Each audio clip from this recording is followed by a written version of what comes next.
Hello students, today we will start with our topic nutrient replenishment in soil. It means soil में आप nutrients को कैसे replenish कर सकते हो, कैसे बढ़ा सकते हो, soil की quality आप कैसे increase कर सकते हो.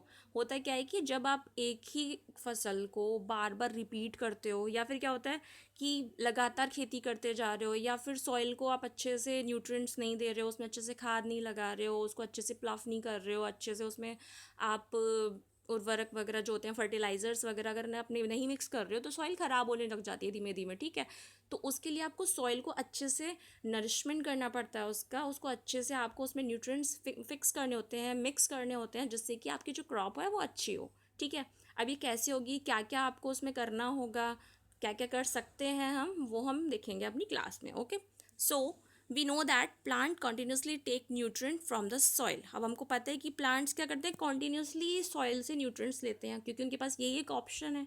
इन ऑर्डर टू सिंथेसाइज फूड, खाना बनाएंगे तो जाहिर सी बात है वो सॉइल से अपने न्यूट्रिएंट्स लेंगे. Okay, as the result of this amount of nutrient in the soil decrease. अब जब वो लगातार उससे अपने न्यूट्रिएंट्स ले रहे हैं तो क्या होगा कि उस सॉइल में जो अमाउंट ऑफ न्यूट्रिएंट्स है वो कम होता जाएगा धीमे धीमे. ऐसा तो है नहीं कि आप उसमें कुछ करो ही ना और वो वैसे का वैसा बना रहे, नहीं, कभी तो कम होगा ना, धीमे धीमे कम होता जाएगा, फिर उसको उतने प्रॉपर अमाउंट पे न्यूट्रिएंट्स नहीं मिलेंगे.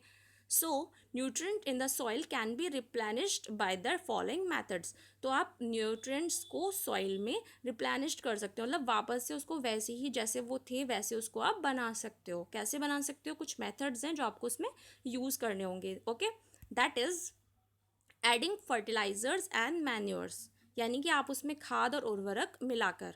अब खाद और उर्वरक को कैसे मिलाओगे आप, they contains plants nutrients and minerals like nitrogen.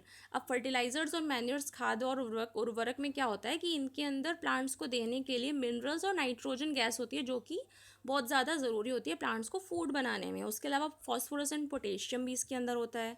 So when fertilisers and manure are added to the soil, तो जब आप सॉइल में फर्टिलाइजर्स और मैन्योर मिलाओगे तो प्लांट को प्रॉपर अमाउंट में नाइट्रोजन, फॉस्फोरस और पोटेशियम, उसके अलावा जो भी और न्यूट्रिएंट्स एंड मिनरल्स हैं वो प्लांट को मिलेंगे, जिससे कि वो अपना प्रॉपर फूड बना पाएगा. Okay, without any disturbance. Okay, soil gets enrichment, the soil plants then grow well.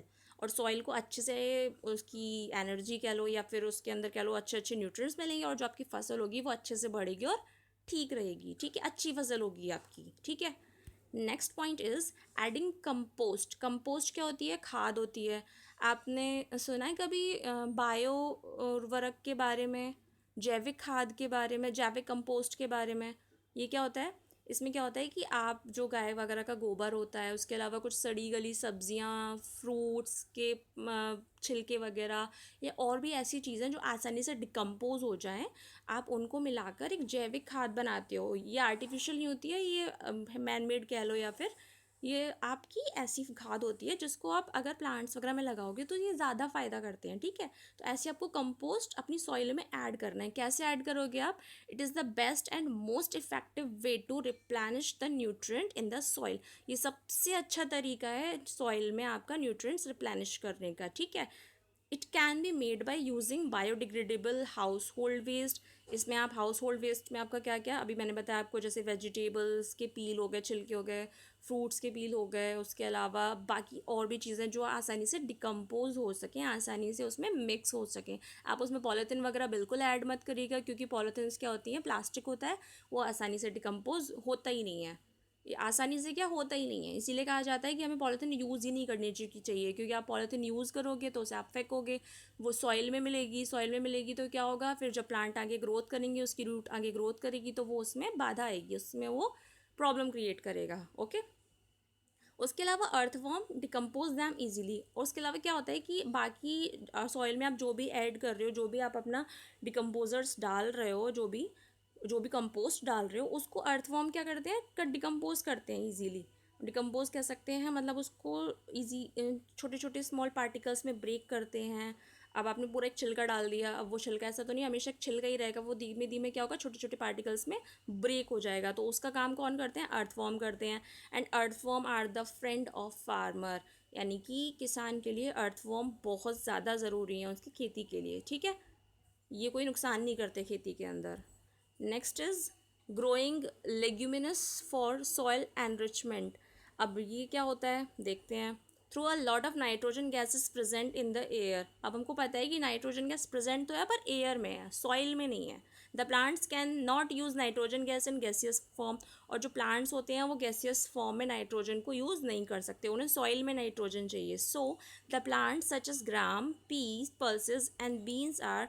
तो जो ये पौधे हैं जैसे ग्राम का है, पीस, मटर, पल्सेस, दालें वगैरह, बीन्स के जो पौधे हैं, they are called leguminous plant. इनको लिग्यूमिनस प्लांट कहते हैं because root of these plants contain rhizobium bacteria. क्योंकि इन पौधों की जड़ों में क्या होता है, राइजोबियम बैक्टीरिया होता है, जो कि it can convert nitrogen gas off air into nitrogen compounds.